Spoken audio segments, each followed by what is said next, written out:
call of the Hawks can be heard all the way to San Francisco. You're listening to Pod at the Palace with Curtis Wilkerson on Inside Arkansas. And welcome into the Pod at the Palace post-game live reaction show presented by SARACEN, Arkansas's #1 sports betting app. Curtis Wilkerson and Andrew Ellis here with you late on Friday night following Arkansas's, goodness gracious, 82-79 win over Oklahoma in the SEC tournament quarterfinals from Nashville. This is a crazy game, man.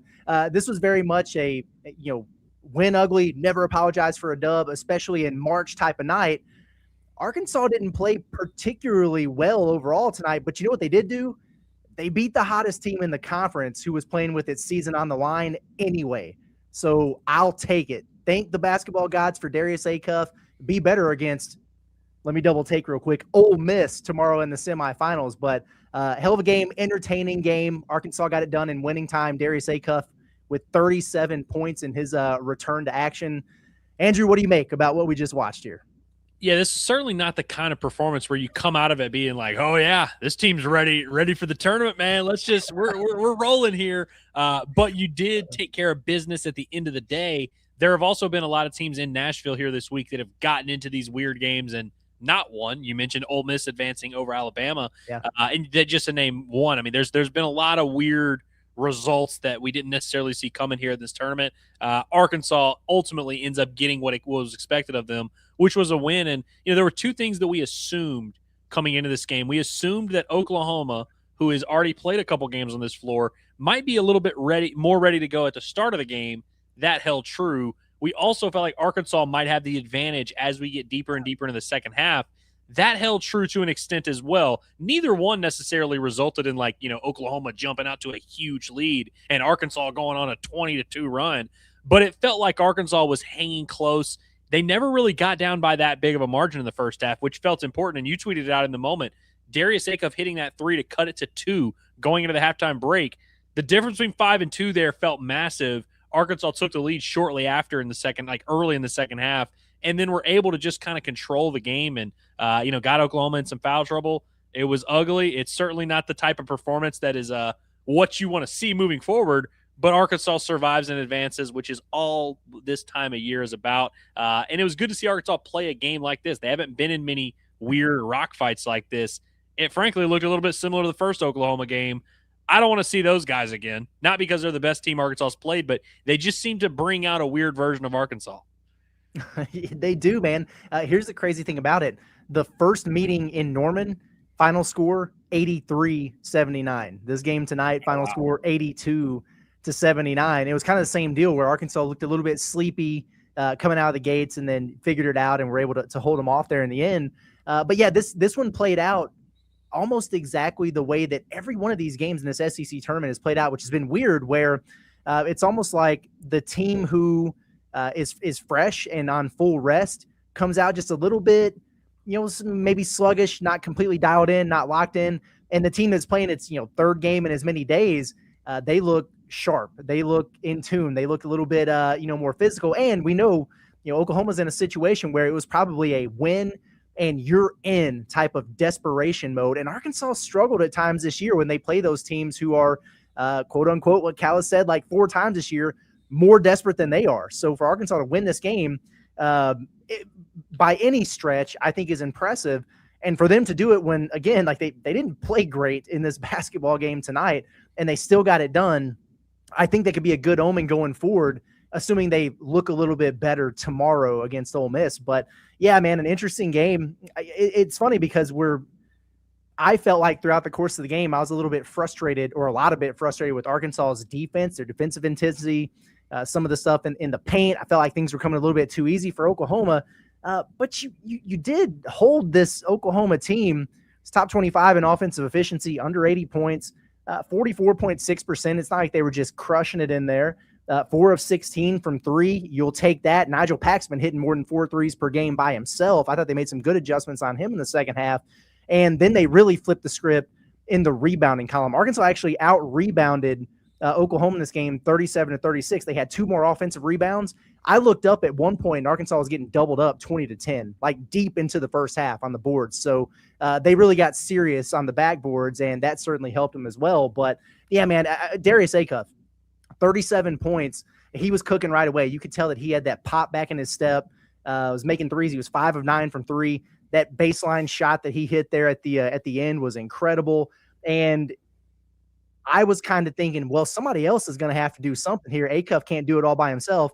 Nope. Well, it turns out he damn near did. And some other guys made some plays in the second half, but he carried the team in this basketball game. And that's the type of stuff that this dude is capable of doing when he's healthy and when he's feeling good. Yeah, you mentioned how the interior presence for Oklahoma, you just kind of feel like Arkansas is getting dominated, this is just yet another game. Add it to the tally of games that Arkansas won where the entire game you kind of feel like, oh, man, there's no interior resistance from Arkansas here. Teams are getting whatever they want, but then you look up and you're like, man, if Arkansas just does what they're supposed to do offensively, which in this game they really didn't even do, but if Arkansas plays the way, that's kind of what the story has been all year, is that when Arkansas plays their game, you're going to get what you can get in the inside, which is a lot, but they're going to play a more efficient brand of basketball on the offensive end, and you're just not going to be able to keep up. In this game, Arkansas didn't really have anybody other than Darius Auff. I mean, Malik Thomas and Billy Richmond, who are studs. We love both those guys. I can't imagine there's been 3 games the entire year where that duo played worse than they played tonight. I don't anticipate there's going to be a game the rest of the year, however many that may be, 2, 3, 4, 10. I don't imagine there's going to be a game where they play worse than that the rest of the year. Trevin Brazile was probably Arkansas's second best player in this game, and he did nothing in the first half. I think he was 2 for 7 with just wasn't Foul doing trouble much and at everything. all. Yeah, I thought Trevin was better, was actually borderline good for Arkansas in the second half, and his effort gave Arkansas just enough. Malik Thomas, I think he made a 3 or 2, a little bucket here and there, made some free throws down the stretch, just enough. Malik Ewan, who I thought was on the brink of bad in this game, made a play here and there, would every now and then grab a rebound or whatever. Billy Richmond comes up with a huge block. Darius Auff bailed Arkansas out in this game, no doubt about it. He hit the shots down the stretch that put Oklahoma away. He took control of the game.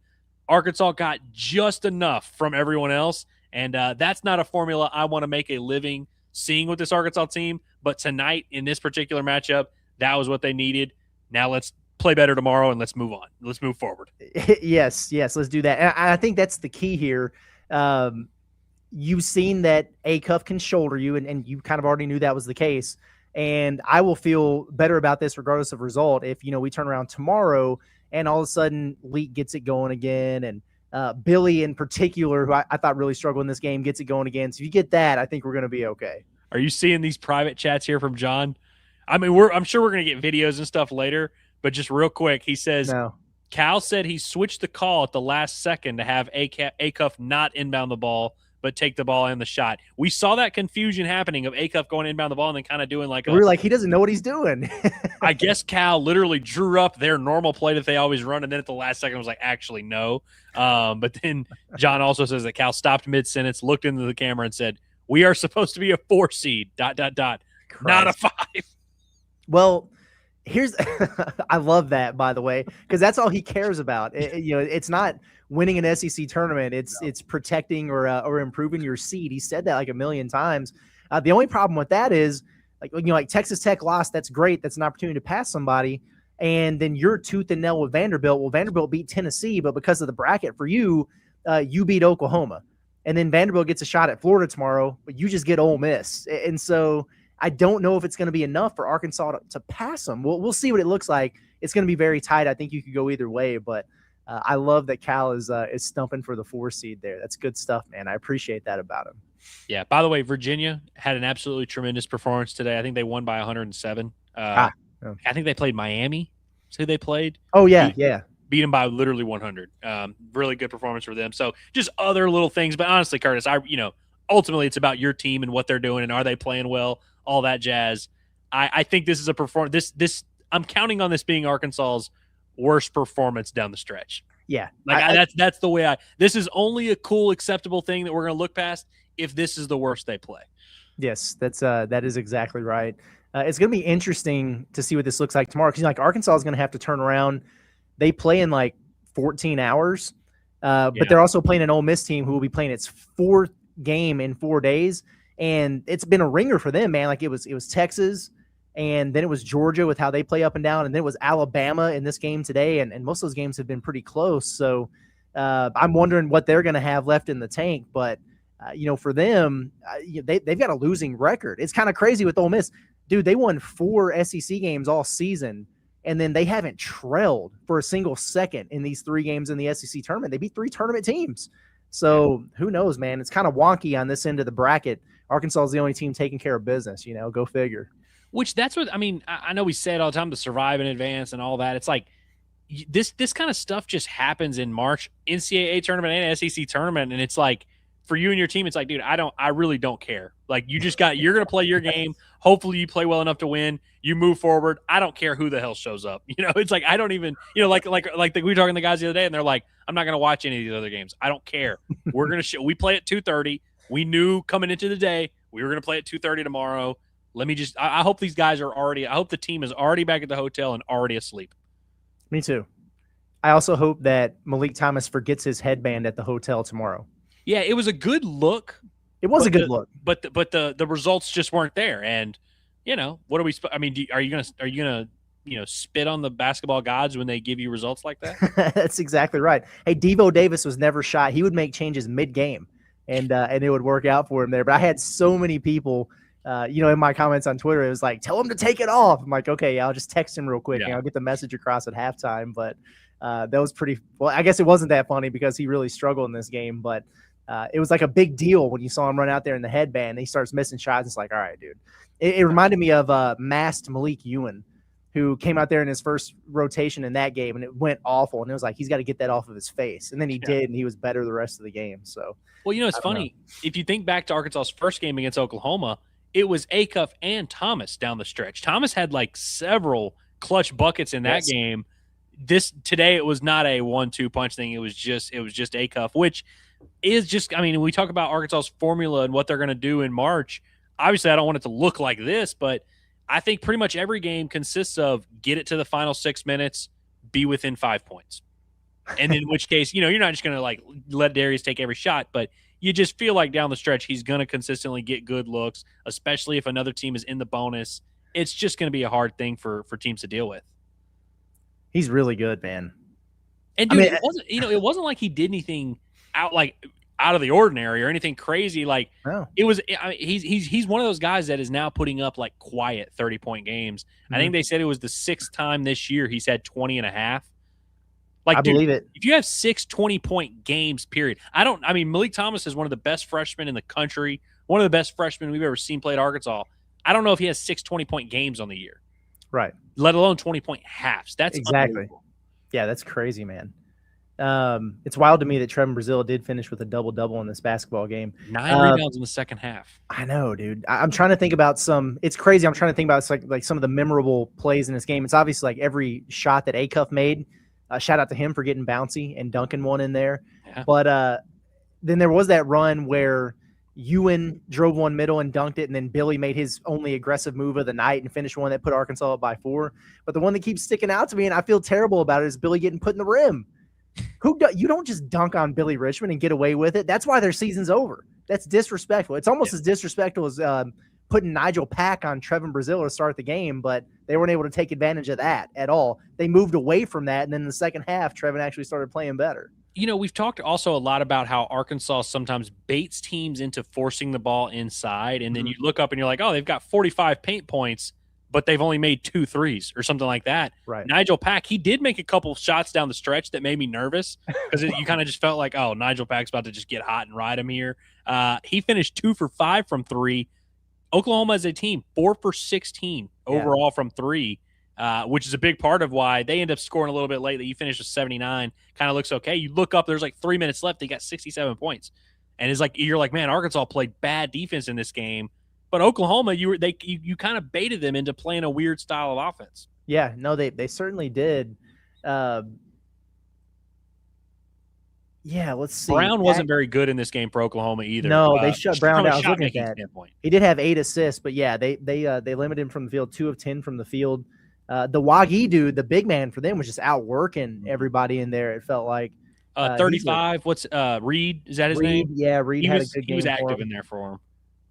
Yeah, he was.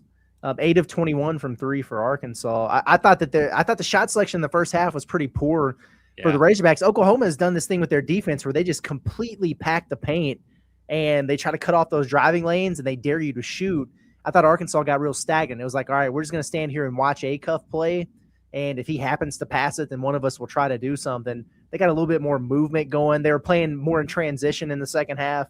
I thought that was helpful for them. So, and between that and flipping things, around on the rebounding battle and then getting to the free throw line, where they get 4 fouls on them in like 90 seconds, that was a big one there too for the Hogs.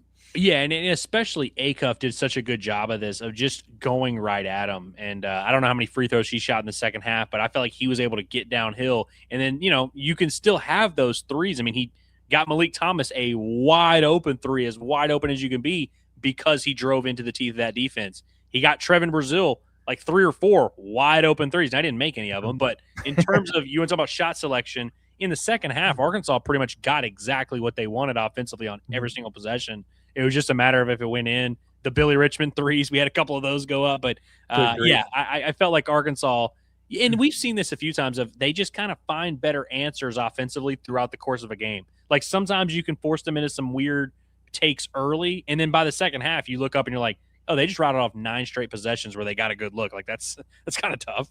Yes, no doubt about it. You know what else is tough? The people who go work out at the new Fight House gym in Northwest Arkansas. It's Arkansas's #1 boxing, MMA, and strength training gym. It's built for athletes, competitors, and anyone ready to push their limits. From high-energy boxing and MMA training to free weights, elite cardio equipment, sleds, and cross-training, Fight House Gym delivers everything you need to train at the highest level. Whether you're a seasoned fighter or just starting your fitness journey, this is the gym that meets you where you are and pushes you further. It's not just a gym, it's a mindset. Fight House Gym is now open at 10131 Webb Way in Fayetteville, exit 58 off I-49. You can sign up today at fighthousegym.com or call 951-623-9745 and step inside and bring the fight. Should we go ahead and get to the chat, man? It's midnight out here in these streets. I know it's Friday night, but people are here, and I appreciate that. We should, one, because there's really, in terms of this actual game, there's not much to really get back into. But also, too, we want to enjoy this with the fans. We want to enjoy this with people who are up at freaking midnight. It's going to be midnight, well after midnight by the time we finish this thing. Appreciate you for being up here on a Friday night, kicking it with us. So, yeah, let's hop into the chat. Yeah, there we go. Arkansas is bringing the number. You can't bring the numbers at midnight, man. You're going to confuse people. Just kidding. I'm getting ready to do it on the report card. He says, since February 24th, OU has been the 8th best team in the country, 3rd best WAB. Put them in the dance. They deserve it.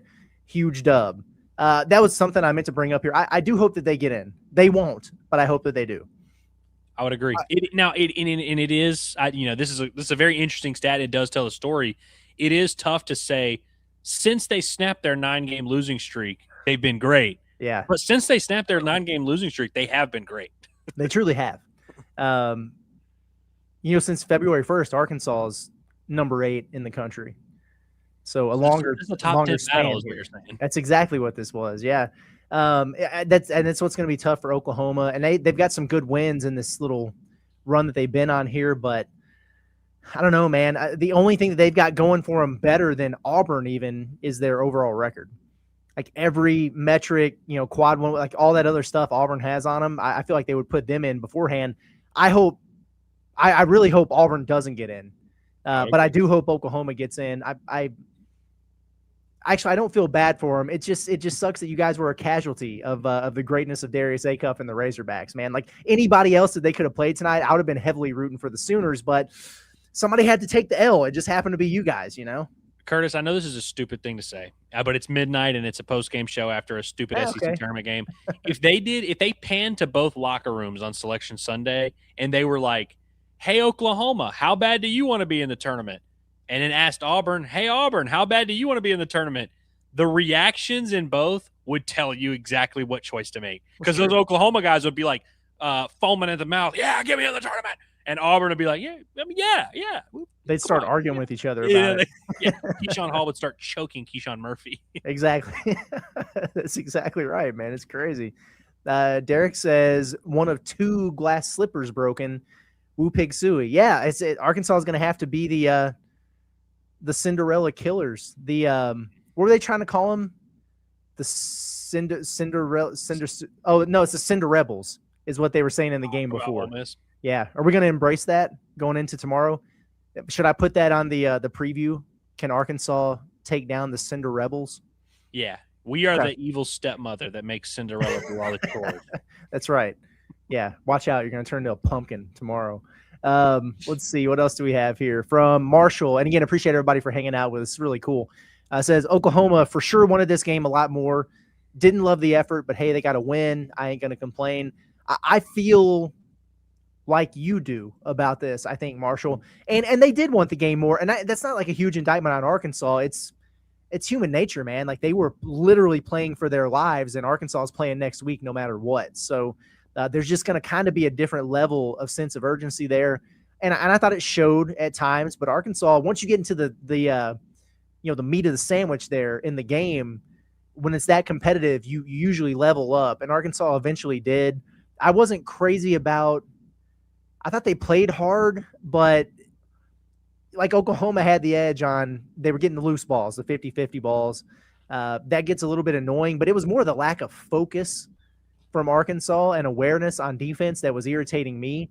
They struggled to keep the ball in front of them in this game, but, man, love these guys. But Trevin and Malik Ewan were just on a different planet out there defensively for large portions of the game. Like, just – ball watching, letting guys back cut them, not even attempting to defend anything around the rim. That was more Ewan than it was TB in this particular game. But it was like, I mean, put up a little bit of resistance. I thought that I can't remember which one of the announcers it was, but he said a couple times there at the end, it's like when your guy hits the dagger, it's got to be the dagger. Like, Auff hits that shot, and within 4 seconds, Oklahoma's already got a layup. And you're just like, what the hell, man?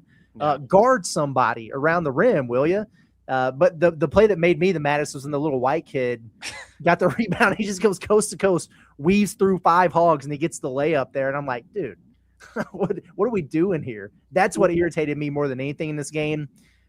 You got through it. They know they got to be better. They have been better. But this is just going to be a thing with this basketball team where that defensive focus and intensity, it's like a roller coaster, man. You never know what you're going to get. Curtis, can you do your best to pronounce the guy's name, the big white kid? Elliot Tontsev. He had a play in the second half where he caught the ball down low, and Ewan got there initially, and he was like kind of, and almost like had him out of bounds almost. Yeah. And the big guy was looking to pass the ball out, but then Ewan just kind of kept backing away and just kind of let him get position right. And he's like, oh, you're just going to let me get to my left hand with no contest at all? I guess I'll take the shot. Like, he was like looking for it. If one of his teammates had been open, he would have passed out. And then Ewan was just like, no, you're off the hook. You're good. Go ahead. Very irritating, man. Very irritating. That stuff drives me nuts. When it's Wagi outworking Nick for literally every rebound that comes off the rim. And then the Tay Davis, anybody who was trying to drive it on Trevin, or like not being able to take advantage of being guarded by a dude literally a foot shorter than you, and then Ewan just standing there watching guys score around the rim. I'm like, well, I mean, what the hell is really going on here? Well, and it'd be one thing if you're like, oh, okay, he was in foul trouble.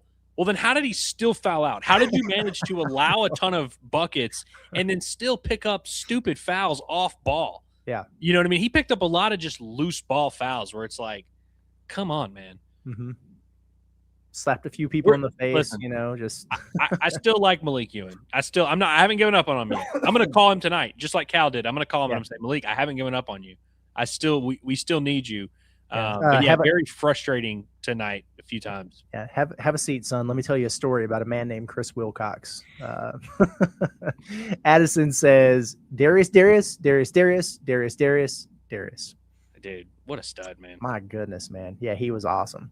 I didn't like the Hogs are here tweets that were going out in the pregame, and Auff is like limp. He's like dragging his leg across the tunnel back there. And I'm like, all right, is this a pimp limp, or did this dude hurt himself again? What's going on here? Like, it seemed like he couldn't even pick his leg up off the ground, and knew right away as soon as the game started, he hit that first shot. I was like, okay, he's good. I don't know what that was back in the tunnel, but he's good now. It had me where I text you guys about it. I was like, what is this? Well, the thing that helped Auff, the reason why he played well today is because it was a day that ends in Y. Yeah, that is also true. That is also true. Tuna's House says, Auff, the best offensive player in a Razorback uniform, I've ever got the privilege of watching, going to miss him, but enjoying every second for now. That's what we have to do. You know what I appreciate? Because I'm sure there's going to be some people, I think I've even seen some chats of being like, okay, are we now ready to declare him the best player ever? I have a cop-out for this whole answer because I was born in 97. So I can just easily say Darius Auff, best player of my lifetime. Best player, like Tunis House says, best offensive player in a Razorback uniform I've ever got to see. I can say things like that because I was born right after the coreless cutoff. So it's like, it's not controversial for me to say that. This is very true. It is a little controversial for me to say it, but I'm going to say it, and it's still true. Auff is the best Razorback to play during my lifetime. Yeah. He's the real deal, man. It's unbelievable. And by winning this game, because what do we say? Arkansas either had a minimum of 2 or a maximum of 9 games left with Darius Auff. If you win this one, you still have at least 2. At least 2 more times we get to see him. Mm-hmm.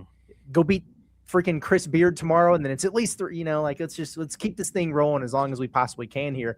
That was my biggest thing about, should they win the SEC tournament? Should they not? What does it mean? Do we care? I just want to see Auff play the maximum amount of games. So as far as I'm concerned, just keep winning, man. Keep winning. Let's do this. Mitch's Britches says, I'm already mourning the loss of Auff in a Hog jersey. What a season it has been. Best Hog ever when looking at a single season. Do you feel like, Andrew, I think I brought this up on the pod the other day, with how special and historic this season has been individually for Darius, doesn't it just feel like it's supposed to end with something cool? I'm not saying, oh my God, he's really gonna do the Kemba Walker thing and they're gonna cut down the nets. No, but it would just be almost unfathomable if they lost in the round of 32 and it was just over. Like, this story has to end a little bit differently, I feel like, and I sure hope it does. I think at the very least, bare minimum, where there's got to be like some iconic Darius Auff moment or stretch, it might just be, hey, he scores Arkansas's final 18 points, they knock off the 13 seed. Maybe that's it. Hey, man, you know what I mean? Or maybe it's just, hey, he had 26 in the first half and they beat the 4 seed or whatever. And like, that might be it, could I know that's not the Kemba thing, but like, could we settle for that being his final little chapter there? I'm okay. But like, I'm with you where it's just like, I want the best for that dude because he deserves it. He deserves it. Yes, he absolutely does. And what he doesn't deserve is if he has a game where he's like, 7 for 18 for people to be like, I choked, man. Getting absolutely like triple teamed on every play. Somebody will do it, but it ain't going to be us. There's going to be a lot of people that will do it for sure. I know. It's crazy, man. Hey, shout out to our partners over here at the Pot the Palace postgame show. All of our basketball content really this season. It's OZK Insurance. They're an independent insurance agency, which means they're not tied down to just one company. They're playing the field a little bit. They can get out to all those top carriers and find the best coverage and price just for you. And now they've paired it with this full-service mobile app. That way you don't have to have 3 different apps for 3 different insurances. You can have it all right from the convenience of your phone. One spot, one password, really, really easy. You can do a little bit of everything with it. You can pay your bills. You can request roadside assistance if you're pulled over on the side of the road. You can file claims, request policy changes, or even get new quotes right there from your phone. If you're tired of being stuck with one carrier or chasing down all that paperwork, just go to ozkinsurance.com or search OZK Insurance in the App Store or Google Play. It's a local agency, national level options, one powerful app. That's OZK Insurance. Before we get back into the chat, I just want to call out hell of a night in Razorback land. I mean, drama, uncomfortable moments, nerve-wracking, might have lost some hairs, but a couple dubs. Baseball, that was awesome. It was very irritating, and then it was awesome. Same thing for basketball. Very irritating, and then it was awesome in the end. Good night for the Razorbacks. Yeah, it was a great night in terms of what happened, for both programs, of course. I also, one thing that I really appreciate on a night like tonight, we, in our business, we year-round, we kind of know, oh, it's football season. So, football is going to be what people are paying attention to. Basketball season, we kind of joke with you guys in the chat. It was the highest attended SEC opener ever at Baum-Walker Stadium tonight. Love that. Like 10.5K or something like that. You looked on the TV in Nashville, obviously Nashville's not that far away, but like good amount of Hog fans there. Like the lower bowl, it was like almost in, there's some Oklahoma. I'm sure there was a mix, but it was like you could hear some Hog calls on TV. Like there's a lot of folks over there in Nashville You know, we put out pro day videos. There's people watching that. Like, people watch the bombastic. I put it out, Curtis. I put out the bombastic post game with like 350 left in the first half. And, you know, several hundred people watched it. That's good. And more people are obviously going to watch it now that the game's over and all that. But I'm like, people, there's just the hog is everywhere. And we cover all our tracks, man. We're all over the map, and we can all enjoy all these things together, man. It's awesome. This is what we call a Woo Pig weekend. I mean, I know it's only Friday night, Curtis, but it's already clinched a Woo Pig weekend for me. Tomorrow's got to be insane. Like, logistically, we got a lot to figure out. Like, tomorrow's going to be nuts, dude. When you say insane, you mean like John Neighbors' tweet insane? I mean John Neighbors' tweet insane. I do. I definitely do. By the way, I'm just going to announce now, I'm highly doubtful for tomorrow's Pod at the Palace post game. That's right. I'll call John in here. John or Cameron. I'm like either one or the other. A game time decision, but like probably doubtful. That's if they put out the injury report right now, the availability, I'd probably be doubtful. Yeah, and so it's a doubleheader starting when? At 1. So yeah, because the basketball game is going to start at like 3. Yeah, and then it's almost like the post-game show would start like right as the second game is getting going. You know what I mean? Right. There is an hour in between games, and so there's maybe I'll make an appearance, but it's gonna be tough. Right. And here's the thing about it. I feel like you're selling now because it's Ole Miss instead of Alabama. You know, a little bit. Well, that factors in a little bit, and also I think there's a much higher than 50% chance that there's another Pod at the Palace post game. But no matter what, I like that a lot. You know, since this is a Woo Pig weekend and we can look ahead a little bit, the best part about this is clears up Sunday, because we were going to have this issue a little bit on Sunday where baseball's playing it. I think it was 2 is what it was scheduled for. What's going to happen? All that's out the window. It's just hoops. Championship Selection Sunday, 2 streams. Let's roll. Are they doing the doubleheader because of the wind event that's coming Sunday? Or okay, what was the terminology that we heard about the wind? You said you were like it was like a devastating wind event. I was talking to Hillary about it earlier, and I was like, I heard a term earlier about the wind and how bad it was. Yeah, I don't know, man. That's crazy. Straight line gusts, I guess. I saw this from Austin here. He says, I'm a Kentucky fan. I think he's the best point guard Cal has ever had. Mad respect. You know who else thinks that, Curtis? John Rothstein. Direct quote from John Rothstein. Darius Auff is the best freshman point guard that's ever played for John Calipari. So he didn't even just say Kentucky. He said better than Derrick Rose, better than John Wall, better than Shea, better than Ulyss, better than whoever. It's kind of hard to argue, especially tonight. College. Yeah, in college. Derek says 3 cheers for Billy on pack in the second half. Yeah, that was Billy's contribution to this game. Huge. That was a huge play. And he had a great pack on pack at the rim. He tried that reverse layup. But yeah, he guarded most of the second half, and Nigel Pack was 3 points, 1 of 7 from the field. Sounds like an all SEC defender to me. How about that? More so than Trevin tonight. That's a fact. Yeah, they got it right. Fact. Yeah, I don't give a damn about his stocks tonight, man. Chef Boyar Ali says, a win is a win is a win. Woo pig. Woo pig indeed. Fact. This is a perfect night to use that cliche. Derek again says, how many missed calls by these refs tonight? Awful. I thought down the stretch it was kind of crazy the amount of blatant shoves in the back that Oklahoma was getting away with. When Tay Davis scored that layup right after Auff made that shot, I mean, he just like full extension shoved Trevin out of the way. Wagi, I can't remember who it was that he shoved underneath the out of bounds there at the very end after that pack 3. Like, it was one after another. That's kind of how it's been, though, in this tournament, man. They're letting a lot of stuff go. These games have been super physical. It was almost like Arkansas hadn't watched a single game that had been played at the SEC tournament because they got out there and Oklahoma's playing heavy and putting 2 hands on you and pushing you around a little bit. And they were looking for calls that they just weren't going to get based on the way this thing's been officiated all along. But they know now. They know now. And the only thing standing between Arkansas and a date with the Florida Gators, probably, again, for the SEC championship, Malik Dia. Yeah, which he's going to cook. Let's just go ahead and when we're trying to calculate what we think is going to happen tomorrow, you got to account for, I'd say, a crisp 22. I was going to say 26. So, yeah, okay.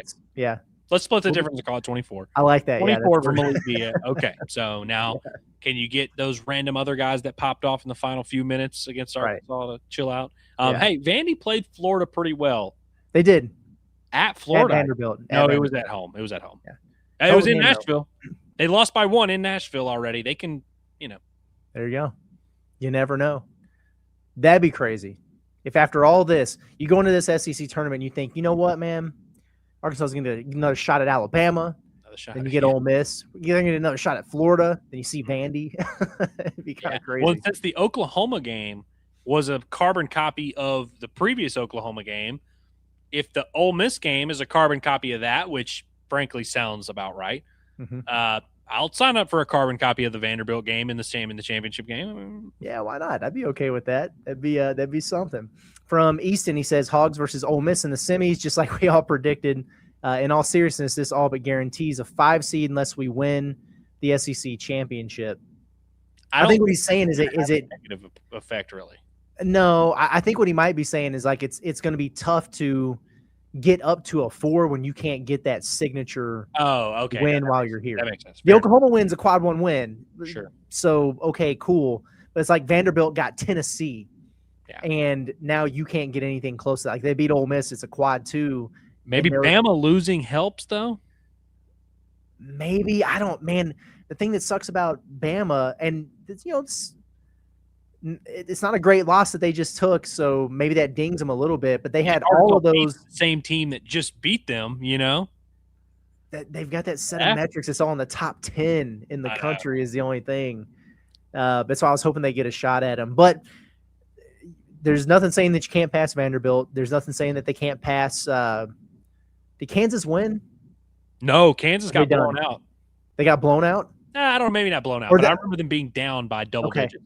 Who they have today? Houston? Houston beat them, yeah. I think Houston was up 20 maybe at one point. Okay. Yeah, I haven't looked at any of that stuff. I was so locked into this game that I didn't look at any other scores out there. Hey, we got a Cal clip. You want to play that real quick? Yeah, let's play it. Cal's opening statement from the SEC tournament following the win over Oklahoma. Here we go. We knew it was going to be a hard-fought game. Oklahoma's won 6 in a row in this league. Porter, I told him maybe, and he and I have talked on the phone prior to this game, and I said, this may be your best job ever of coaching. Damn. Folks, when you're winning, it's a different thing. When you're struggling, that's real coaching. How do you keep them up? How do you get them involved? How do you keep them believing when you're struggling? And he did. And then the other thing is, how do you get individual players to be their best ever when your team is struggling? He figured that out. And Chris has done the same in Mississippi. They're still playing. And they were struggling not 3 weeks ago. So, I mean, we got some unbelievable coaches in this league. And obviously, you're talking Missouri, Oklahoma, those teams, Texas, they should all be in. If you're in this league and you win 7, 8 in a row, like Texas, or you do the things that Missouri did and who they beat, you should be in. You notice who he didn't mention there? Sucks to suck, Auburn. Auburn, yeah. I like that. That's pretty funny, actually. Yeah. I'm glad that he's stumping for his boy Porter a little bit there. Sure. I mean, listen, one, I always respect the coaches looking out for other coaches thing, and I'm sure he knows Porter Moser's job status, it's no longer in question, but was kind of, and so these coaches always do try, especially ones that you just beat. Yeah. It's so easy to put over the guy that you just beat, and you're like, hey, that team we just beat, literal Goliath over there. Just an absolute mammoth of a Hall of Fame coach, loaded roster, fired up, most motivated squad of all time. Like, Cal's so good at playing that game.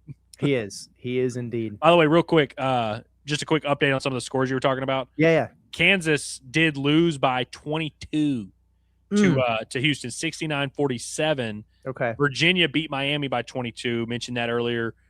Wisconsin beat Illinois in overtime. I don't know if that really matters for Arkansas. Purdue won by 16 against Nebraska. Damn it.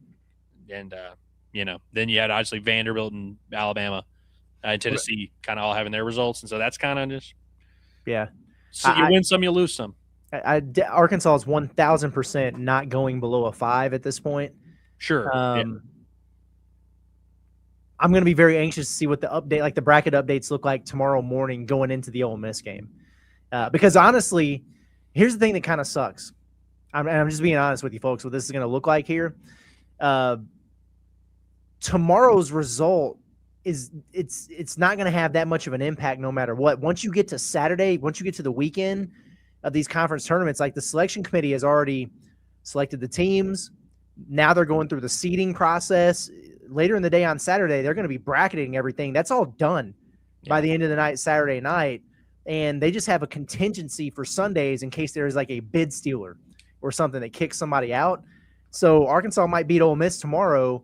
And then if you're sitting around thinking, yeah, man, if they beat Florida, though, they're going to be a 4 for sure. Man, they might move up to a 3 seed or something. I'm just telling you, it ain't going to happen. That is the game that does not matter for the selection committee. That sucks, but it is what it is. But at that point, you have like 30 minutes before the bracket goes live, and they're not gonna change anything. They just don't do that.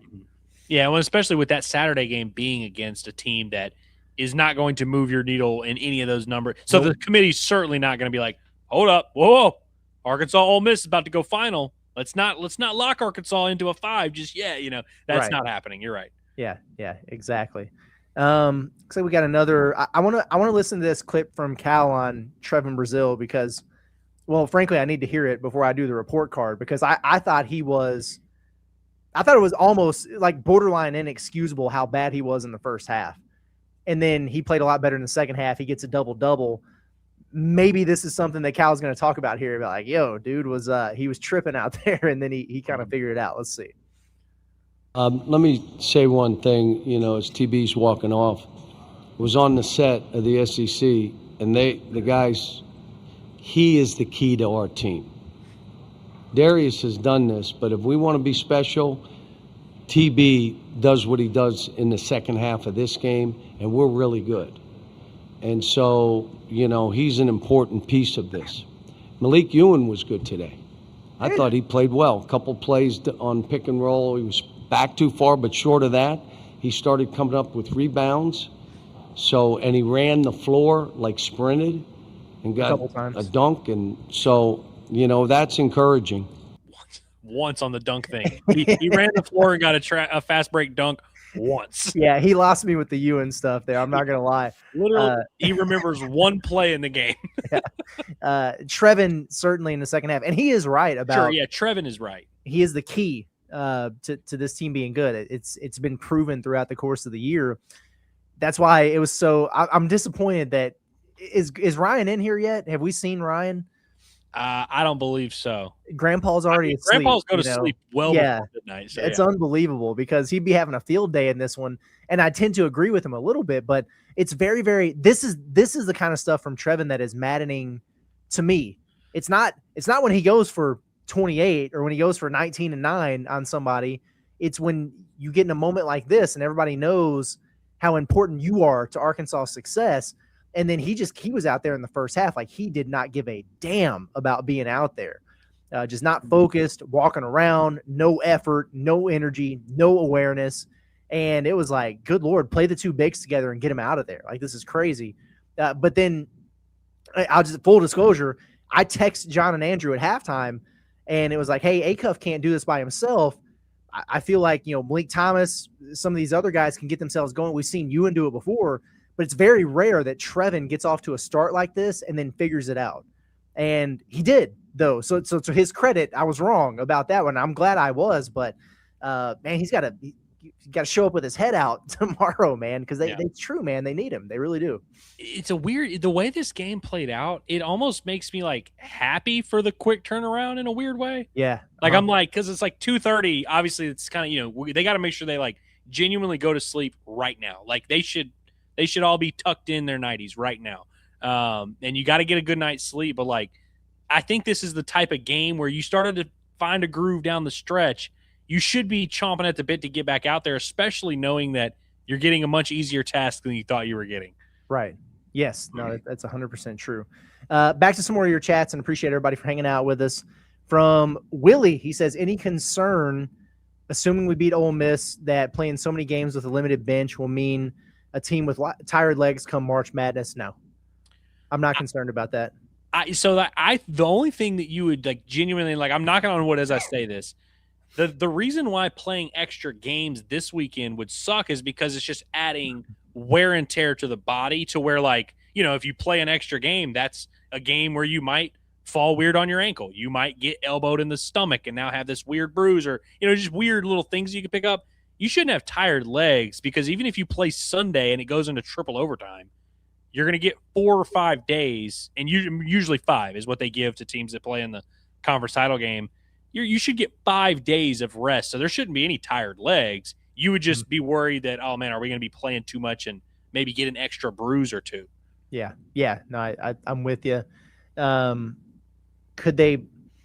Would I be crazy about Auff playing 39 minutes and 22 seconds or whatever the next two? I wouldn't be crazy about that. So I'd be all right if they got him a couple rotations off in there. I get what you're saying, though, but I think there's enough time between the end of Sunday and starting the NCAA tournament to where they would be okay. Also, Florida won the SEC tournament last year, and then they won the entire thing, and that was not a deep Florida team. They played 7 guys. They had some others, but they played 7. And at this point, man, a vast majority of teams that you see are 7, 8-man rotation. A lot of them play 7, and they'll get an 8th in there. Yeah, but they give big minutes to all those guys. So Arkansas wouldn't be alone from this standpoint. Is it hindsight bias whenever when something happens and you look like if Arkansas gets popped by a 12 seed next week, and then you could look back at everything this time and be like, oh, well, all that stuff happened, so of course they lost to the 12 seed. I think if Arkansas gets popped by a 12 seed, it's going to be because they suck on defense and because their supporting cast probably all shriveled up and failed to show up in crunch time. Like, that's what it would take. It would take Jack Golke knocking down 10 threes or whatever. I don't think we're going to be looking back and being like, well, if they hadn't have dove for that loose ball on Sunday at 3:00, this would be a whole different game. I don't think. I could be wrong though. Yeah. No, I'm with you, man. Hey, shout out to our folks over at Blue Ember Smokehouse. It was funny. I was doing the ad read for Blue Ember. I guess it was on this morning or yesterday morning at this point, Pot at the Palace, and I realized that I've been talking so much about us being out there, doing the thing with Malik Thomas and Amir Brown, being out there for our Inside Arkansas live shows, that I had gone like a week and talking about Blue Ember every single day without talking about the food. And that's crazy because it's wound up just being like a home away from home for us. We're out there all the time. We really enjoy it. The partnership's awesome. It's really good eats too, so you got to go check it out. They've got locations all over the state: Fort Smith, Jonesboro, Texarkana, Little Rock, Hot Springs, and Rogers. And they will also cater for you. So if you're having Selection Sunday party, little March Madness get together, and you want to have something catered, give a call to your local location for some more info on pricing. You can see the numbers right there on your screen. You can scan the QR code to go to the site, or you can just go the old-fashioned way, www.blueembersmokehouse.com. Okay, let me get back into chat, find my place here. Jeremy, woo pig suey to you. Woo pig suey to you. Bo Subtle says the Gack and Gibble Friday night special will feed generations. I like that. What's crazy is I don't think either of those guys are going to look back at this night and be like, oh man, I had everything working. It was easy work, but Mississippi State's good, dude. Every inning is freaking hard against those guys. But yeah, it's fun watching those guys get after it today, man. Going for the sweep. Yeah.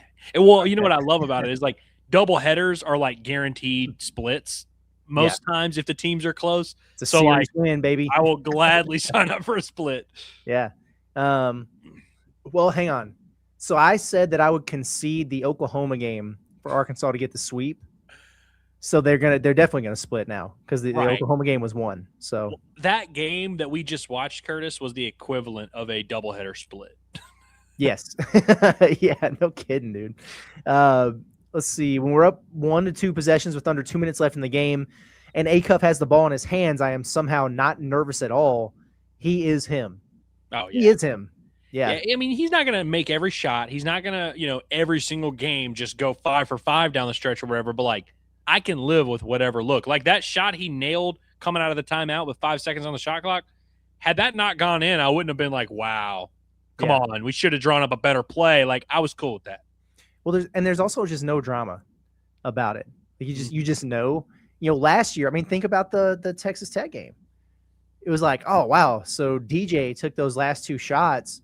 Man, I wish they would have passed it to who? Maybe Nelly Davis, I guess. Yeah, it's just there's just a very definitive answer with this team, and I like that. And then the secondary options are improved this year too. Like if it's Malik Thomas in one of those situations, I feel pretty decent about him being able to get a good look off and maybe knock something down. But yeah, Acuff is he's unreal, man. He's unreal. Yeah. Let's see. Looks like we might have another decent clip or two to play. I don't want to stay on here too long tonight, but we're going to get to all of your super chats for sure. Going to be back at it here like in a few hours. Let's see the Cal Flex. John said we should play the Cal Flex. It's a little bit longer, but it's funny. You're looking at a kid that can go in that league and have the ball in his hands and make good decisions and make shots. I don't want to put pressure on him, but I've had a lot of really good, 13 of them have become all-stars, and 2 of them have become MVPs. You're talking about rookies of the year, defensive players of the year. And he's right in there with them. And it's funny, Tyler Hero texted me and said, does he live in the gym? Somebody from the Miami Heat would ask that. Does he live in the gym? And I said, yes. But lately, he's lived in the training room.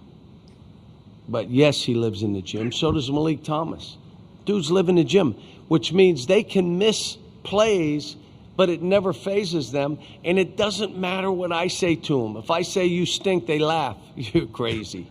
I don't stink. I'm like one of the best out here. And building that, and an NBA player knows, you build that yourself. It's not what the coach says to you or a teammate. And so, yes, he lives in the gym. He loves it. He loves the game. He didn't even have a car. All this NIL stuff. He didn't have a car. He didn't want a car. Like, I want to be into basketball. Now, I say that kind of player who was pretty beat up, and I did the NBA thing, load management, and sat him out a game so that I could see if he could get healthy, and he did. So it could have backfired. But DJ played great. Malik Thomas played out of his mind. And the other guys did what they did so we could go on the road and win an overtime game without him. But I think it tells you about our team. The only thing I was hoping, not that DJ and Leak would come out and do the exact same type of thing they did against Missouri. Like, your roles are going to shift, but I was hoping they'd kind of have the same mindset that they approached that game with, like the same aggressiveness and confidence. DJ was, I don't remember that much about him. He had a big 3 late in the first half, but I really don't remember much about his game at all. Leak was 2 for 10 out there. He was turning it over, which he hasn't been doing. Looked like he's kind of had a rough one, but whatever. They'll pick it up tomorrow. It was good stuff on Acuff, though. For sure. I mean, I love anytime you name, that was like, he like hit the bingo, like the drinking game of all the things. He had the name drop, so-and-so texted me. They are asking, oh yeah, this guy lives in the gym. And, I love the bit about, I could tell them you stink and they just laugh at me. They're like, no, I'm one of the best players in the country. Like, come on. That's good. From Jeremy, we appreciate you. He says, great Friday for our Hogs. Yeah. I mean, across the board. Sure. Did softball win? They did not win. I was going to say, I knew they were down. So it's all right. They lost to Bama. Yeah. And they're good, right? I mean, I think it was like a top 10 matchup or something. So every year I watch Bama softball, they've got a hoss up there throwing it about 90 miles an hour. Hairless Hog. Oh, this is it. This is postseason Hairless Hog. This is a postseason dub, yeah. Hog of his word. Says, let the tournament wins begin. Acuff is so similar to AI. Let's win this damn thing. The braids look good today, by the way. They did look good. Him and Leak both. Yeah. I thought that was a good look. It speaks volumes that like we love Darius Acuff so much that we notice when he like gets his hair done. We're like, oh hey, fresh, you look good, young man. When he came back from Christmas break, we were like, okay, clearly he went and hit the local spot. Right. Let's win this damn thing. I text y'all as soon as Ole Miss won. And I was like, well, now they've just got to go win the whole thing. Operation Win the SEC tournament is in full swing. Yeah. Well, you can't. I mean, you can, and they might, but you really can't lose to Ole Miss tomorrow. Like you're just gonna have to win that game and figure it out on Sunday. Sorry, that's just those are the rules. Don't tell anyone I said this, Curtis. But you can lose by 8 to Florida on Sunday. We're not going to be that mad at you if you lose by just a handful of points. You're like fairly close, but just can't quite beat them. That's fine. Yeah, exactly. Don't tell anyone I said that though. I'll deny it if you do. No, that's between us and the I don't know 1,000 people or something watching at this time of night. So we'll clip it out later. It's fine. It's fine. Yeah, it's totally okay. I lost my spot. Where'd I go? Nope, here it is. All right. Peyton, I always do this. I always jump the gun on the Blue Ember read right before we get to Peyton. It's unbelievable. I got to be better. We need to just start trusting the chat because the chat gets to everything that they always hit the bullet points. Like we might as well just do like a 3-minute intro. Like they will. We really should. Yeah, we really should. That's going to be the game plan tomorrow for sure. Peyton says Leak needs to rock the Blue Ember hat pregame for all the good vibes tomorrow. What a day. Very, very good pig. Yes. I love that you guys swagged them out before they left, and Leak had that hat on right away. Yeah, no hesitation. He put it on. Yeah, look good. Derek, thank you. He said Cal's adjustment, bringing everyone on the perimeter so Acuff could get to the basket and our bigs could drive, was clutch second half coaching. Elite. Yeah, I think the broadcast they were referring to it as lifting the floor. And sometimes that's what you have to do because Oklahoma, they really were just kind of packing that lane tight and eliminating those cutting angles. Billy Richmond was not able to get those Jimmy Dykes go catches. It eliminated the lobs that Arkansas can really throw. And they were just like, you're going to have to beat us with jump shots or in transition. You're going to have to get creative in terms of getting to the basket. So one way to force a defense to spread out a little bit without just jacking a bunch of threes is to basically play 5 out. And that's kind of what they did there. It worked out for him. Can I say something nice about Malik Ewan real quick? Of course. His understanding of spacing is very good, especially for a guy you all the space you need on both ends of the floor. I mean, of course, but especially for a guy that can't shoot really, I mean, I know he's made some threes, but like not a guy that like teams follow. He's good. And it's like little, like very, and sometimes not even that much effort that he'll put into it. It's just like, the defenders are kind of flowing those way. Let me just go stand at the top of the key. My guy will kind of half-assedly follow me, and Acuff will have a beautiful line of the rim. Like he does, and he's always one of those guys that just is always available for a lob, always kind of knows the little pockets. He's like a wide receiver that finds the soft spot in the zone. I feel like Ewan's pretty good about that. He is. Yeah, he is good about that. That's, I guess, back-to-back games now where he has wound up getting that catch at the elbow, not done the dribble handoff with Acuff, and then just had like a thunderous right through the lane dunk in a very key moment. I think he might have opened overtime with that at Missouri and then got it in this game. And I think that's what broke the tie, and then Billy had his tough finish in there that made it a 4-point game.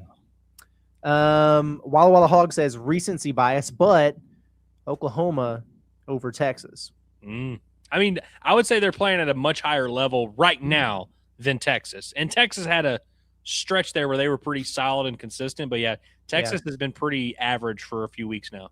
This is Texas is one of the casualties on Oklahoma's run.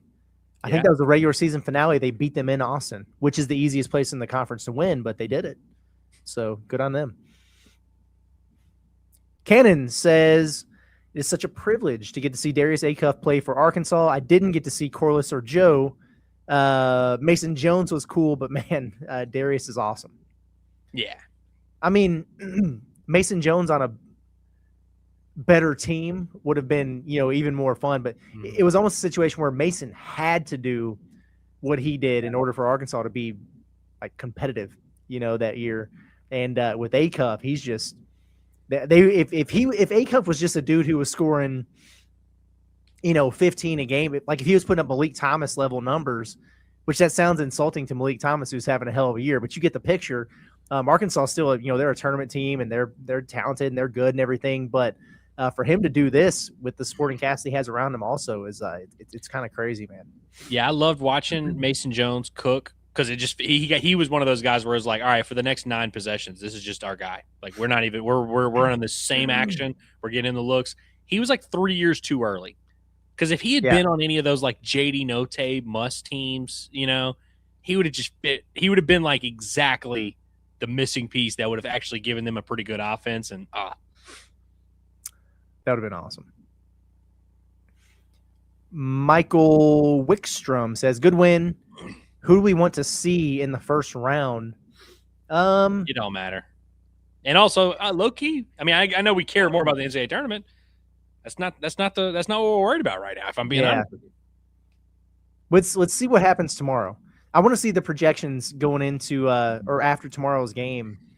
If Arkansas moves up to that 4 line, the equation changes entirely in terms of who you might play there. But as it stands right now, you're almost certainly going to be playing a mid-major of some sorts. Yeah. So, give me South Florida. I want to end Joseph Pinion's career. I like that. A very solid, really good career for Joseph Pinion, by the way. Sure. They still need to win their league tournament, I guess, to get in. I don't know. I guess I haven't heard about them getting put out. I don't know. In fact, tomorrow we'll figure it out. The American Conference, I think, is the one that ends right before Selection Sunday, right before the show. It's the Big Ten tournament and the American. Because I remember sitting in there at walk-ons with Eric Musselman and the crew watching Memphis. Memphis was still playing that game, and he was just like, wow, who gives a shit, So anyway, from Washburnado, he says, every extra basketball game with professional basketball player Darius Auff is greatly appreciated. I'm going to savor every bit of this postseason. Yeah, so are we. Landon Jackson says, Billy, stop it for real this time. Where's he been? He's come back down to earth since having it was like 5 games in a row with 20 or more points, and he's come back down to earth, and he might be coming back to Fayetteville, Arkansas, which I say with the most love and respect in my heart, and like also, I think it's going to be good for everyone. But and I also think Billy's going to be awesome in the tournament. Yeah. He's going to be majorly impactful tomorrow. This was not a good Billy Richmond game. If you listen to the preview on the Pod the Palace, I kind of told everybody that I thought this might happen because just the way that Oklahoma's playing defense, not conducive to a good game for Billy. His impact was going to have to be on defense and out in transition because they're just going to close off the driving lanes and beg him to shoot jumpers, and buddy, he did. So, woo, MF Pig says, drank too much tonight. Going to be, dang it, here we go again. Going to be hung for a Pot at the Palace. That's crazy. That's crazy. That is wild behavior. Why abbreviate that? Why shorten that word to that? That could mean a lot of different things, and most of them I'm uncomfortable with. Gonna be hung for Pot at the Palace in the morning, and blacked out tomorrow. 4 during the game tomorrow afternoon for St. Patty's. Godspeed. See y'all boys in the real tourney. Woo, big I'll see you next week. I'll see you guys in 6 days. Jeez. Listen, on Sunday we're gonna do a wellness check to make sure you're okay. Yeah, at least do the selection show, because I mean the selection show's at like 5 p.m. dog. Come on. You've got plenty of time to wake up. Get out of bed or just turn on the TV or something. Yeah, you'll be all right. From Cannon says, what a great day. TJ Pompey walk-off home run and a 37-point game from Auff. Yeah, beautiful stuff, man. TJ, Malik, Ewan, Pompey. Oh. You like that? I do. it works. Sometimes you bring in a transfer and the first month of the season they just don't do anything for you, and then they figure it out. Ass meets bench transmits to ass, or ass transmits to brain, and then all of a sudden you start playing better. There we go. I'm glad you explained that, because at first I was like, I don't know what this guy's talking about here with the Malik Ewan comp. That makes sense. Yeah. Bo says, Albie better be kissing our feet tonight. We did do Auburn a favor. Solid. Definitely did Auburn a favor. Quinn, you're welcome. I know how much you love this team, and maybe you'll be able to see them play in the not NIT. I still don't think they're getting in. Miss Stansvan says, excuse me, what in the world is a pimp limp? Ask Jonas Adu. Jonas Adu definitely had a pimp limp. So, some people just walk with a little bit of a natural limp, and it's not because they're hurt. It's just it's almost like a swagger thing. I feel like in the early 2000s is when, kind of having a little get up to your walk became like it really started popping off, and it has impacted the basketball community. I'd say more than any community in the world. Which, like, it's like it's basketball players love to limp. They love it. I don't know what it is. They love limping. It's the weirdest thing, man. I did it when I played junior high basketball. I kind of just walk a little weird. I was like, it's just I see other people doing it. I'm like, this is what I got to do. Oh man, that's pretty good. Especially knowing where that came from, that chat there. That actually just made my night. Thank you for that. Camo Gang says, BBN, bye-bye Nashville. Yeah, couldn't even make it to the weekend, man. I mean, if you play it Friday at noon, that's not the weekend. No, yeah. You didn't make it to the weekend. They won multiple games in the SEC tournament for the first time since whatever. Yeah, congratulations. Back to 32 tournament losses, 32 tournament wins. Yeah. And when I say tournament wins, I mean the whole thing. Did you know that what does Kentucky and everybody who's played Ole Miss in the SEC tournament have in common? Kentucky and everyone who's played their home haven't had a lead in 120 minutes. Kentucky didn't against Florida in 120 how about Todd minutes Golden of saying basketball that? Dude, Todd Golden is He sucks, now listen, when you're the defending champ, you can, when you're wearing the belt and you've got the best team in the league, you can puff out your chest a little bit, but that is a guy who does not give an F. Mm-hmm. There's very few things that would make me happier than to get another shot at them and win. Now, Arkansas might get another shot at them, and I actually don't think that they would win. But if they did, that would be super satisfying because that guy sucks. The only thing that would have been better than that is beating Nate Oates, which we will now not have the opportunity to try to do. So, but I'm okay with it because I was I don't know. I'm okay with it just because him losing is really the priority. Yes. We do it, cool, but it's like as long as the job gets done. Mm-hmm. Down south, Demolition Media says, did not love the officiating, but could have been worse. Wagi, a flop merchant, good win. Woo Pig Sui. Yeah, low key. And it's weird because he's a very physical, high motor, athletic dude, but he was flopping in there. Yeah. How about Pack trying to get the flagrant on you in there, trying to act like, and he was bleeding, to be fair, which apparently he bled yesterday in their game. He got smoked yesterday. Yeah. But yeah, Ewan and I just knowing Malik Ewan was like, oh, Malik must have done something, like he must have punched him or he must have elbowed him, or turned out Malik actually didn't do anything, but like Pack was trying to sell that one hardcore. Paddlefish says Ole Miss was 2-14 in quad one during the season. They're 3-0 in quad one the SEC tournament. Yeah. They told on themselves. What in the world? Yeah, I think I tweeted earlier, but it's crazy how they've gone from. I mean, remember the game we played them? Chris Beard benches everybody in that game. He's just like, the hell with all of you, sit down, and like publicly crashing out on them after multiple games this season. And it was a dumpster fire, and it was all year. They were 4-14 in the SEC, and so it makes zero sense whatsoever how they've done what they've done in these 3 games in Nashville. It's going to come to an end tomorrow, but I'll give credit where it's due. They're actually, how can I say this without the jokes piling on? They are playing with the level of physicality that you come to expect from a Chris Beard coached basketball team. That's what I'll say. Which took them long enough, but yeah, they are. Because I remember when Arkansas played them, and it was obviously early in SEC play. I'm like, well, you can always count on a Chris Beard team to be great defensively and all that. I'm like, actually, you really can't. And I think Arkansas scored like 87 in Oxford, no problem. They didn't even play well. Right. It's their way their season's played out, unless they just win out. Mm-hmm. You just have to look back at this and be like, wow, what a missed opportunity of a season that these guys just messed around for so long. Yeah. Ryan's here. Appreciate it. Which, yeah, he responded when you say it. He's like Beetlejuice, man. You say his name, he all of a sudden, he appears. Oh, we appreciate you, Ryan. Seriously, I feel like we're in a good spot with Ryan. We've patched it all up. He got a Pot at the Palace shout out. He got a bombastic shout out. He got a post game shout out. I mean, you're climbing the charts here, and you really haven't even had to earn it. So yeah, good on you. Um, Tuna said, "What 12 seed is comfortable scoring in the paint, if any? Whichever one draws Arkansas in the NCAA tournament." So, Yeah. Does Yale have another? They don't have like a big guy this year, do they? Like they don't have a Danny Wolf.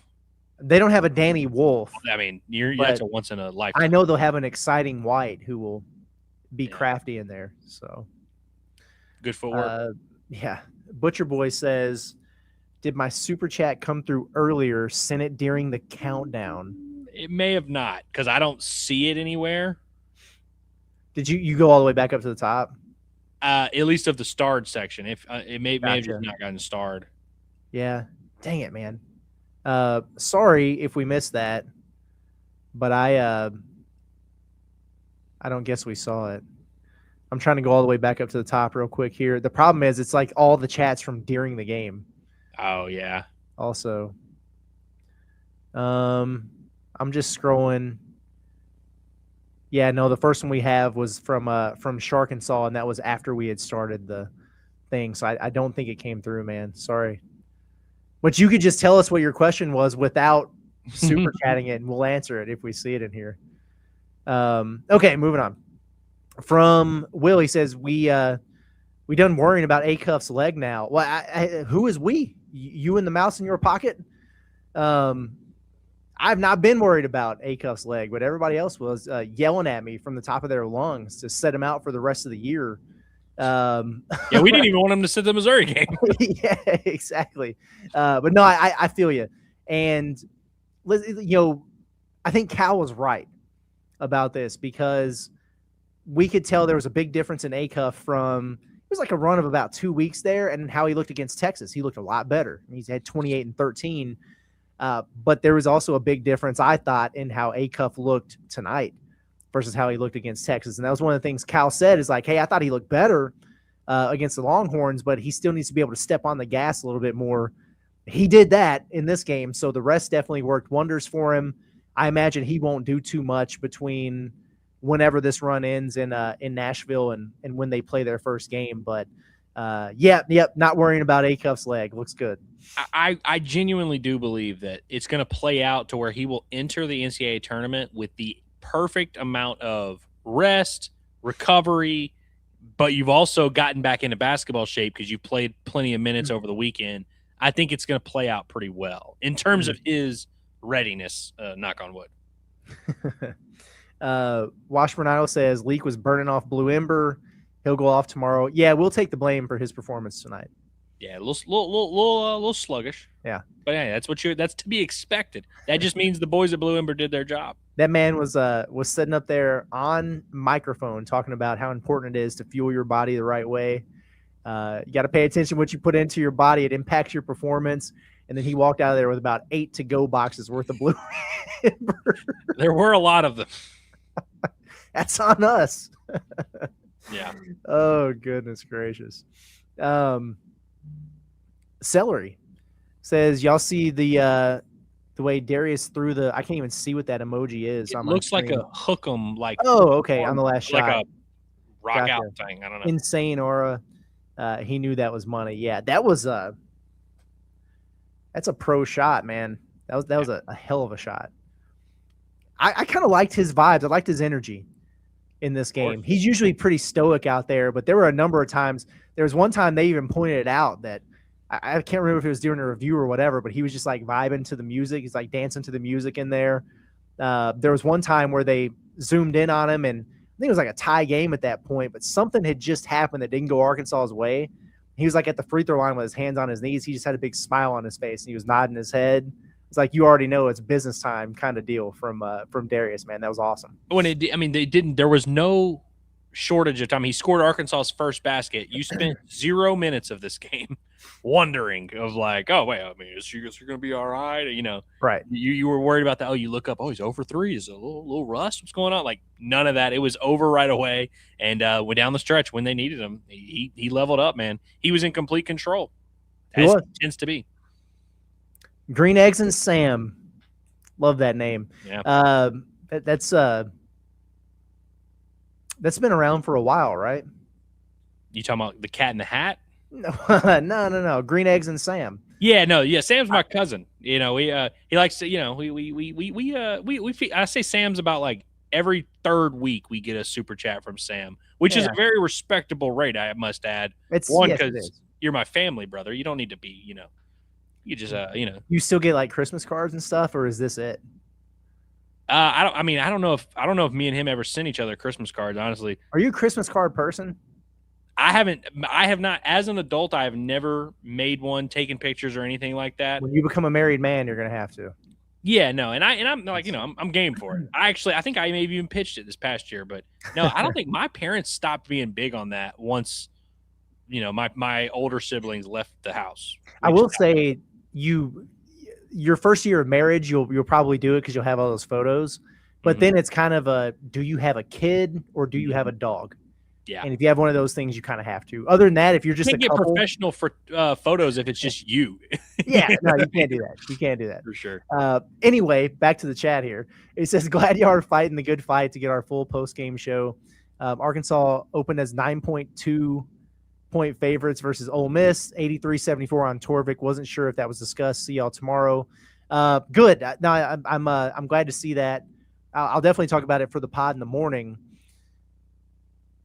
That sounds about right. I know Ole Miss is on their little run right now and everything, but this still is what it is. It's a neutral floor with a sub 500 team playing a team that's going to be a 4 seed, according to John Calipari. Yeah. Ole Miss has played some. They've had some nice wins here lately, but we have a lot of data points to look at. One, these teams played a basketball game that Arkansas won by about 8, I believe, and they led by more than that for a good stretch there. Ole Miss is also 4th game in 4 days. Arkansas is kind of coming off of like a win, but a performance that like wasn't their best, so you feel like they're due for a little bit better. I think a lot of the trends, especially when you have an Arkansas team that didn't cover versus an Ole Miss team that did cover, and not only covered but won outright, you just feel like the fortune is going to flip around a little bit. Yeah, I would think so. I just checked on KenPom too for what it's worth, and Arkansas a 10-point favorite there, 84-74. That's too much pressure on the Hog. I think Arkansas is going to score 90 plus tomorrow. I would agree. I think they're going to get it going. It almost feels to me like, I'm sure Arkansas could win a stupid, ugly game, but it's like, I feel like Arkansas either like just loses outright or they win running away. Convincingly, yeah. Yeah. I think I'm with you. Okay, good way to close out here because Butcher Boy got his chat in here. And again, sorry about that if it didn't go through. It is weird how when we start the show, just like everything changes. Yeah. He says, just wanted to say Darius Auff hitting that shot secured him as the greatest Hog of my lifetime. TB dang near got the double-double in the second half alone. I appreciate y'all on the work you put in. Well, thank you. We appreciate that. Appreciate the work you put in being here. Like you're a regular. You've been around. And he was at Blue Ember. Yeah. So that's big time stuff. Agreed on Auff. Shout out to TB for that. He had a couple games like that last year when after Adu went down, where it wasn't necessarily that he was playing poorly in the first half, but he'd get like 2 fouls real quick, and then he would come in the second half and get the double-double just in that half alone. And so that kind of gave off those type of vibes tonight. But, him figuring it out a little bit is probably almost equally as important as Auff doing what he did to Arkansas being able to get out of there with a win in this one. I mean, you needed among the 4 main supporting cast guys, you just needed one of them to be above average for a small stretch of the game. Like that's really what it took. And TB was able to accomplish that. And seriously, like that's what we needed today. Put it together for maybe 25, 30 minutes tomorrow and we'll be all good. Yeah. There we go. Okay. We did it, Andrew. We did it. Baseball plays in 12 hours. Yeah. Basketball is going to play in roughly 14. Yeah. And, we're going to have a lot going on tomorrow. Any final thoughts before we get out of here, though? One, shout out to producer John, who is a stud. I mean, we shout out producer John all the time, and that would be John Neighbors in case there was any confusion there. But I saw our guy Rufus was like, hey, can you guys, let us know because we played the clips and everybody appreciated that. The quality looks awesome on this because they're, they're in the official SEC setup or whatever. But yeah, appreciate John getting those clips for us, especially because it's not the same as the usual Zoom format. So, not to make it look like John invented rocket science or anything back there, but He may have. It's a little bit, it's a little bit tougher. I remember sitting there watching that file download. It's like a 2 gig file.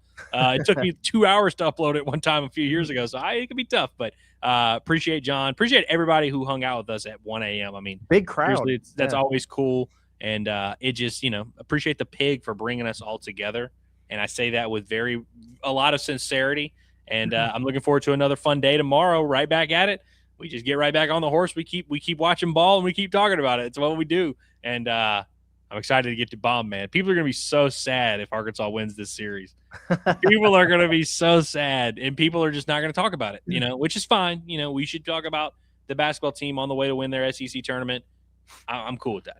Yeah. I'm cool with Arkansas's top 3 series win flying under the radar if that's how it does play out. You're a good man. You're a good man for sure. Well, yeah, appreciate everybody for being here tonight, and make sure you tap in with everything we got going on tomorrow. Like Andrew said, it's going to be a busy day.